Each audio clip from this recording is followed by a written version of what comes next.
Hello and good morning. Today I'm going to take you from our campground in Winthrop and on the road through the Methow Valley, sculpted by glacial erosion.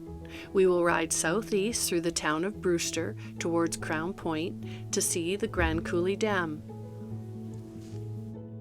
The Grand Coulee is built on the granite of an ancient riverbed on the Columbia Plateau, which is a wide flood plateau between the Cascade Range and the Rocky Mountains.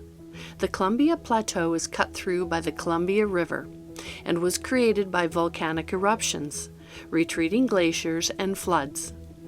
The Grand Coulee, or gorge, was created by massive floods from Lake Missoula, creating a remarkable landscape. I can't say enough about the scenery of this region, especially today under the wide open blue skies.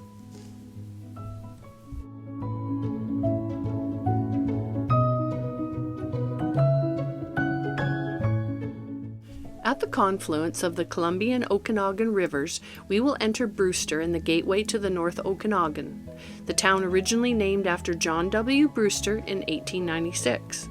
Fort Okanagan was established in 1811 by David Stewart of Astor's Pacific Fur Company. It was the first American post in Washington, north of the present site of Brewster. The gold rush in 1859 led to the steamboats becoming common on the Columbia River, with early settlers to this area being cattle and sheep ranchers. The town was founded in 1910 as river travel increased and the railway opened in 1914, providing further opportunities to the area, including mining and logging. Of all the times that we've come through Brewster, we've never actually come to look at this plain, so this is pretty fun.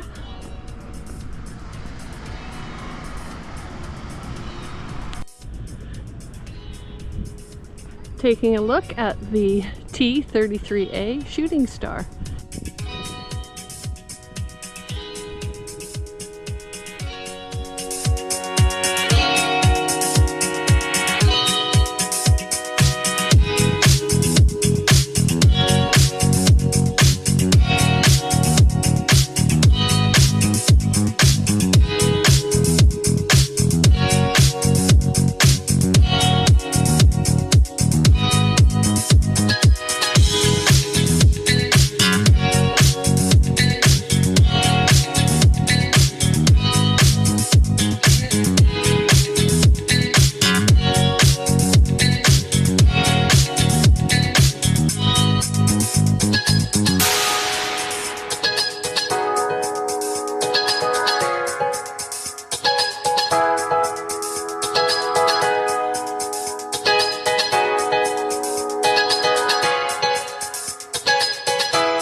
learning about a little bit of history and looking at our past.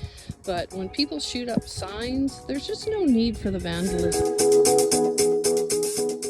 As we near the Grand Coulee Dam, we turn off Highway 174 at Crown Point Road, where we ride to the day-use facility of Crown Point, with a circular concrete pavilion that was built in 1952. It sits west of the dam, providing unobstructed views, and is a great place to watch the laser show at night on the dam itself. The Grand Coulee Dam on the Columbia River is still one of the largest concrete structures ever built by mankind. Standing 550 feet tall and just short of a mile long, the dam has 4 power plants, the 2 original power plants, the first of which began producing power in 1941. From its first inspiration of 1917, it was suggested that if nature once blocked the Columbia with an ice dam that forced water into the Grand Coulee, man could do the same with concrete. A local proposal was made to the public in 1918.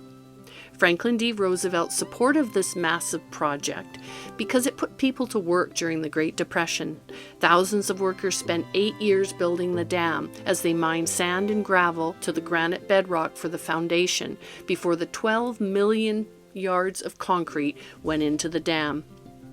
Officials believed that the losses of the salmon runs and riverside communities were unfortunate but necessary, which has been a long-standing point of contention since the project's inception. Today, Grand Coulee is one of the largest hydropower producers in the United States, and it's listed by the American Society of Civil Engineers as one of the 7 civil engineering wonders of the United States.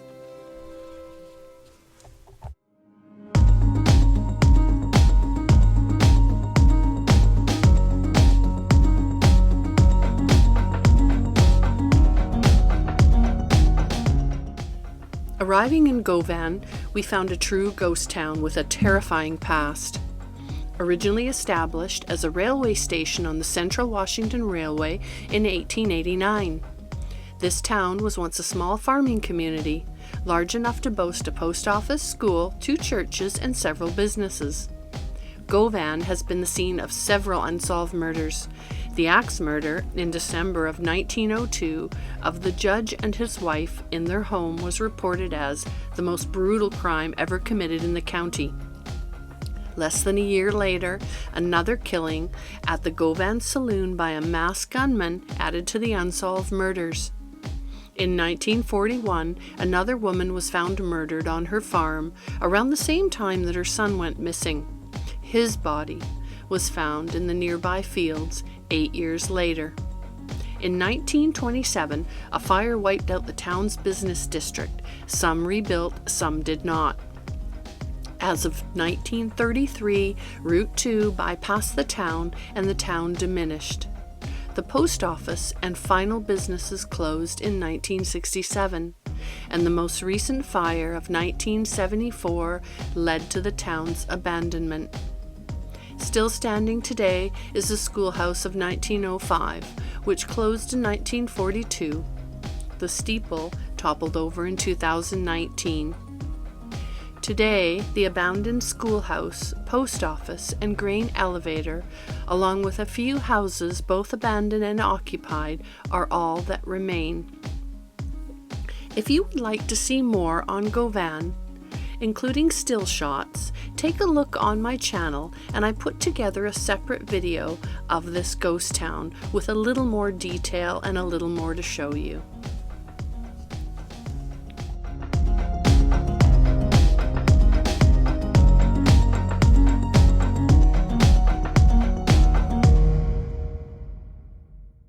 Wilbur originally was named Goosetown in honor of Wild Goose Bill, who had been killed when he and another man shot each other to death on January 21st, 1895.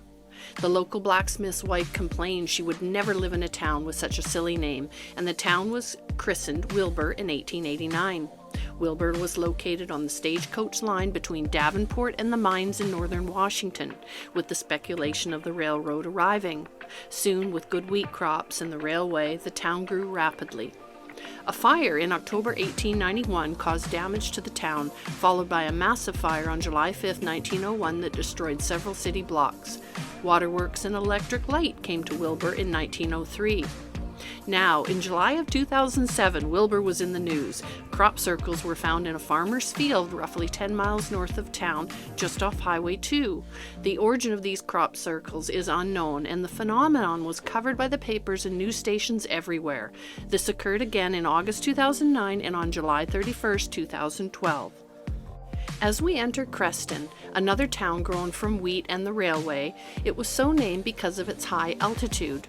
An abundant wheat crop in 1897 gave a boost to the economy, bringing thousands of new settlers to the area.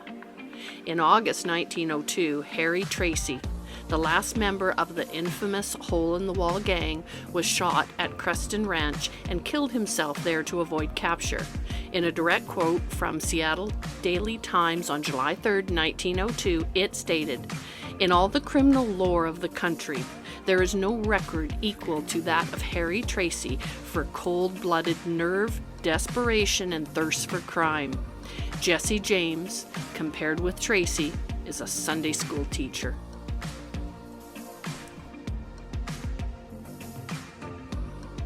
I am certain there are so many more stories that could be told, with small towns whispering secrets of the past. Please join us on our next video as we uncover more history of the routes ahead as we ride on to Harrington, Colfax, Lewiston, Lolo Pass, and towards Glacier National Park. I really hope you enjoyed this video, and thank you again for watching.